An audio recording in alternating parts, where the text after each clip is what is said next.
In a small village nestled between rock and hills, thick forest, life was simple but full of traditions. The people of this village depended on the land and the gods. They farmed yams and cassava, fished in the river, and believed that the gods watched over them.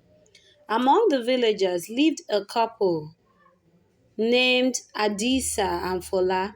They were well known not because they were rich or powerful, but because of their kindness and hard work. Yet, one thing made their hearts heavy: they had no children. For many years, Adisa and Fola had prayed to the gods for a child. Every planting season, they would visit the shrine deep in the forest to offer their best yams and kola nuts. During harvest, they would thank the gods for their crops and ask for the blessing of a child. They had done this for more than 10 years, but the gods remained silent.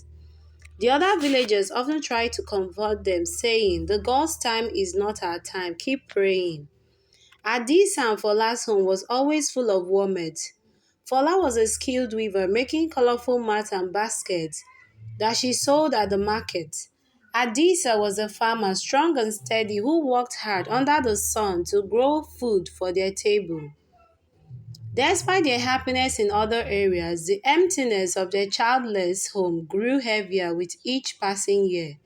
At night, they would sit outside their small hut, looking at the stars and wondering if the gods would ever answer their prayers. One day, Fola decided they needed to do more. "Adisa," she said, "we have been offering the same gifts to the gods. Maybe they want something more precious." Adisa looked at her thoughtfully and nodded. "You are right. Tomorrow we will take the best of what we have." The next day, they selected their finest yams, the ripest plantains, and a calabash filled with palm oil. They added a bundle of bright cloth that Fola had woven herself. They believed these offerings would please the gods. As the sun began to set, painting the sky with shades of orange and pink, they carried their gifts to the shrine. The shrine was a sacred place, hidden deep in the forest. It was a clearing surrounded by ancient trees with a large rock at the center that people believed was the seat of the gods. Offerings from other villagers were also there: baskets of fruits, clay pots of water, and small carvings made of wood and stone. Adisa and Fola placed their gifts carefully on the rock and knelt down to pray. "O great God," Adisa began, his voice steady but full of emotion, "we have come to you again. We bring you the best of what we have. Please, bless us with a child. Let us hear the sound of laughter in our home," Fola added, her voice trembling. "We will love and care for the child with all our heart. Please hear us." They stayed there until the moon rose high in the sky, its silver light shining down on the rocks. The forest was quite quiet except for the rustling of leaves and the distant sound of crickets. When they felt their prayers were complete, they stood up and began the journey back home. As they walked, the path through the forest seemed different. The trees looked taller, their shadows longer and darker under the moonlight. The air was cool, carrying the scent of earth and damp leaves. Adisa held a small lantern to light their way, its flickering flame casting soft, dancing shadows. When they reached the river bank, they stopped to rest.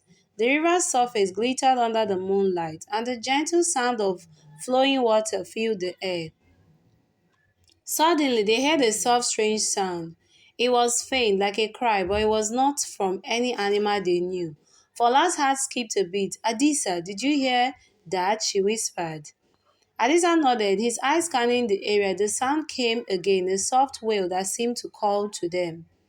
It was coming from a large rock near the river's edge. At first, they thought it might be a wounded animal. Slowly, they approached the rock, their lantern light revealing something that made them freeze in their tracks. On the rock lay a newborn baby, wrapped in soft moss as if placed there by gentle hands. The baby's skin was warm and she was sleeping peacefully despite the soft cries they had heard moments before. Adisa and Fola looked at each other, their eyes wide with disbelief, and wondered, who had left this child here? Why was she on the rock in the middle of the night? Fola gently picked up the baby, her hands trembling. As she held the child close, she noticed something unusual. On the baby's chest was a faint glowing mark shaped like a jagged stone. It shimmered softly under the moonlight, unlike anything they had ever seen. Fola's heart swelled with love and curiosity. Adisa, she said, her voice breaking with emotion, this is a gift from the gods. This is our child. Adisa placed a protective arm around Fola and the baby. He nodded, his voice steady but full of awe. Yes, she is. We will name her Abeni, for she has come to us because we asked. They walked home with the baby, their hearts filled with joy and gratitude. For the first time in years, their prayers had been answered. The villagers were astonished when they heard the story, and many came to see the miraculous child. Abeni grew up surrounded by love, but her mysterious mark and the strange way she came into their lives would ever make her different. Little did they know this was just the beginning of a tale that would shake the entire village and reveal secrets older than the hills themselves. Aberi was no ordinary child, and from the moment she came into Adisa and Fola's life, the village began to change. People spoke of her arrival with hushed voices, and children whispered stories about the baby found on the rock under the moonlight. Despite the whispers and curious glances, Adisa and Fola paid no attention to the gossip. To them, Abeni was their child, their answered prayer, and nothing else mattered. The mark on Abeni's chest, shaped like a jagged stone, fascinated and puzzled everyone who saw it. The village elders speculated about its meaning. Some said it was a sign of the God's blessing, while others believed it was a warning. Mame Jiro, the oldest and widest woman in the village, was one of the few who remained silent. Her wrinkled face was unreadable whenever the topic of Abeni came up, and she would only say, "The gods do not act without reasoning." As Abeni grew, the villagers' curiosity turned into admiration. She was a beautiful child with skin as smooth as river stones and eyes that sparkled like the sunlit water. By the time she was 5, she had become the heart of the village. Her laughter filled the air, and her energy was contagious. The children followed her everywhere, eager to play and learn from her. She was kind and quick to share, whether it was a piece of fruit or a new song she had learned from Fola. But even as Abeni brought joy to those around her, strange things began to happen. It started small, barely unnoticeable at first. On her 5th birthday, the villagers gathered at Adisa and Fola's home to celebrate. Drummers played lively rhythms. Children danced, and the air was filled with the smell of roasted yam and fresh palm wine. The celebration was in full swing when I noticed something unusual. Abeni was sitting near the fire, laughing with her friends. When Vola saw her left hand, it looked pale, almost grey, and had a smooth texture like polished stone. Fola's breath caught in her throat. She rushed Abeni's side, kneeling down to examine her hand. "Abeni, does your hand hurt?" she asked, trying to keep her voice calm. Abeni looked at her hand and then at her mother, confusion written all over her face. "No, Mama, it feels the same. What is wrong?" Before Fola could respond, Adisa joined them. His brow furrowed with concern. He touched Abeni's hand gently, and as he did, the stone-like texture began to fade. Within moments, her hand was back to normal. The three of them exchanged worried glances, but with the celebration continuing around them, they decided not to alarm the villagers. Fola whispered to Adisa, "We will speak of this later." As the days passed, the incident seemed to fade from memory, and Abeni continued to bring happiness to her family and friends.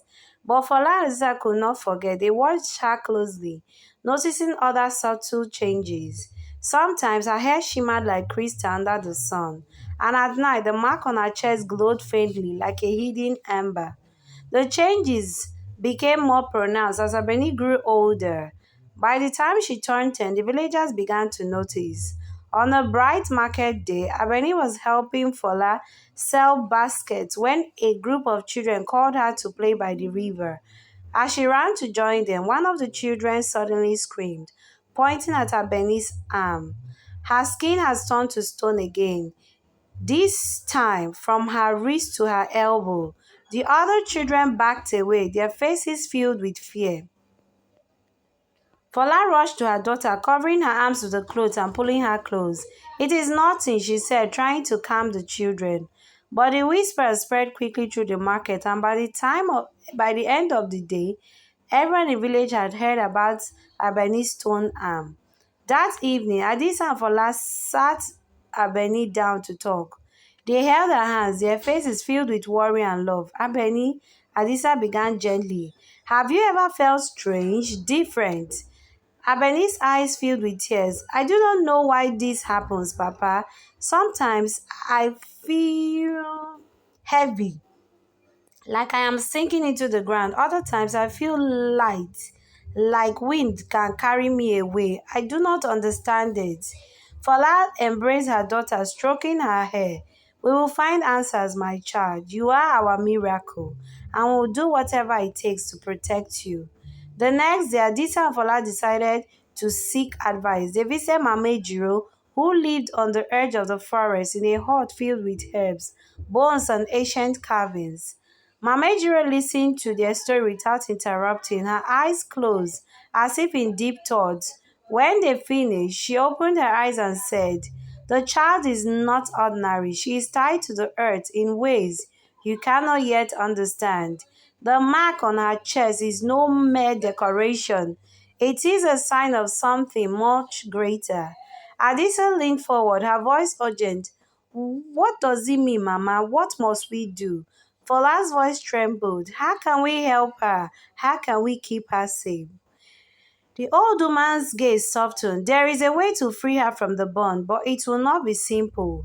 You will find the heart of the mountain, a sacred relic hidden in the forbidden hills. Only by placing the heart in her chest, you can break the connection and save her. But beware, for the mountain does not give its heart willingly." Adis and Fola exchanged a determined look. They had prayed for this child, and now they would do whatever it took to protect her.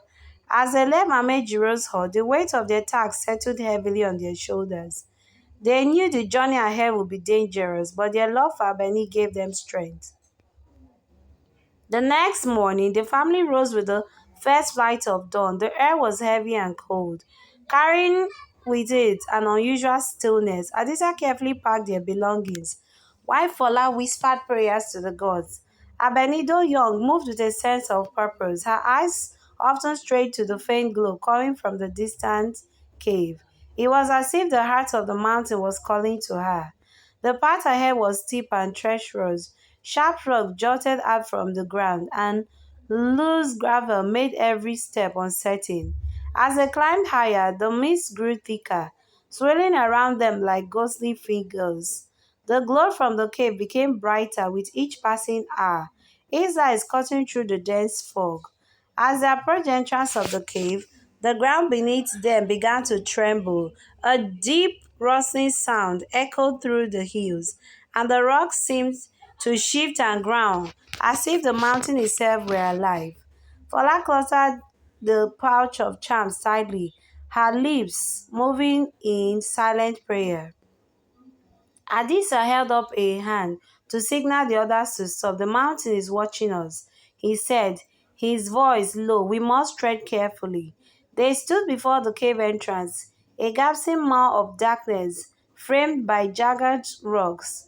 The glow from within pulsed rhythmically, like the heartbeat of a sleeping giant.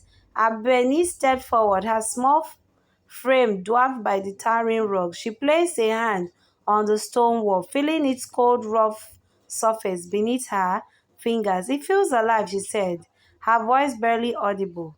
Adisa nodded. "The mountain is alive, and it knows we are here." The family entered the cave, their footsteps echoing in the vast hollow space. The air inside was cold and damp, carrying the faint scent of earth and minerals. The walls of the cave were lined with crystals that shimmered faintly in the dim light, casting eerie reflection on the rough stone. As they ventured deeper, the path narrowed, forcing them to move in single file. The glow from the heart of the mountain grew stronger, illuminating the way ahead. But with each step, the earth seemed to grow heavier, pressing down on them like an invisible weight. Suddenly, the path opened into a large chamber. At its center stood a massive stone figure. Each feature carved with intricate detail. The figure was tall and imposing, with arms outstretched as if to block their way. Its eyes, made of glowing crystal, seemed to follow their every moves. The guardian, Fola whispered, her voice trembling. Mama Joe wonders about this. The stone figure's eyes blazed brighter, and his voice boomed through the chamber. Who dares enter the secret domain of the heart? Adisa stepped forward, his machete in hand. We are here to save our daughter, he said. She is tied to the mountain and we seek to break the bond. The guardian's eye shifted to Abeni, who stood silently at her father's side. The child of stone, it said, his voice softer but no less powerful. You seek the heart, but the mountain does not give it freely. You must prove your worth. The guardian raised one massive hand, and the ground beneath them began to shake. A deep figure opened in the chamber floor, revealing a chambers filled with swirling mist. A narrow stone bridge stretched across the chamber, barely wide enough for one person to walk. To claim the heart, guardian intoned, you must cross the bridge of shadows. Only those with true courage can reach the other side. Adisa stepped forward, but Benny placed a hand on his arm. Let me go, she said. This is my fight. Fala's eyes filled with tears. No, Abeni, it's too dangerous. But Abeni shook her head. I am the one tied to the mountain. If I am not brave, how can I hope to be free? Before her parents could stop her, Abeni stepped into the bridge. The stone beneath her feet felt solid but unnervingly smooth. She moved slowly, her hands outstretched for balance. The mist waved around her. She felt the weight of the mountain pressing down on her, but she kept moving one step at a time. Halfway across, the bridge began to tremble. Abeni froze, her heart pounding. But she clenched her feet and took another step. I am not afraid, she said aloud, her voice steady. I will not give up. Finally, she reached the other side. You have passed the first test, he said, but the journey is far from over. The guardian raised his other hand, and a stone pedestal rose from the ground. On the pedestal was a puzzle made of interlocking pieces of crystal. Each piece was a different shape and color, and the puzzle seemed impossibly complex. To proceed, the guardian said, you must solve the puzzle of light. Only those with true wisdom can see the path. Fola stepped forward this time, his hands trembling as she reached for the puzzle.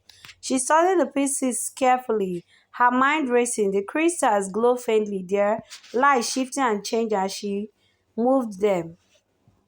Hours seemed to pass as Fola worked on the puzzle. Sweat beaded on her forehead, and her hands shook with effort, but she remained focused, her eyes fixed on the task before her. Finally, she placed the last piece, and the puzzle lit up with a brilliant glow. The guardian nodded again. You have passed the second test. Your wisdom is great, but the final challenge awaits. The family exchanged nervous glances, knowing that the hardest test was yet to come. But they also felt a renewed sense of hope. They had come this far, and they will not turn back now.